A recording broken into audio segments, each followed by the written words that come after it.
नमस्कार मित्रांनो, स्वागत आहे तुमचे आपल्या कृषी अपडेट यूट्यूब चॅनलवरती।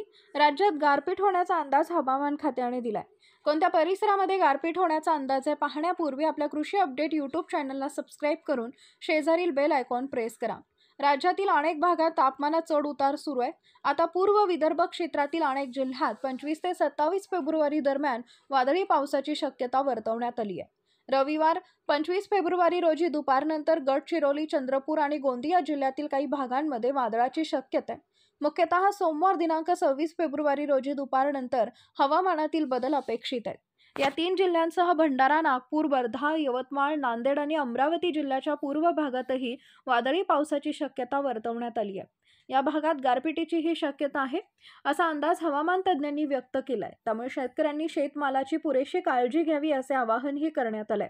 नागपूर हवामान विभागाने दिलेल्या माहितीनुसार हलका ते मध्यम स्वरूपाचा चक्रवात रायलसीमा, तेलंगणा व दक्षिण छत्तीसगडमधून विदर्भाकडे येत आहे।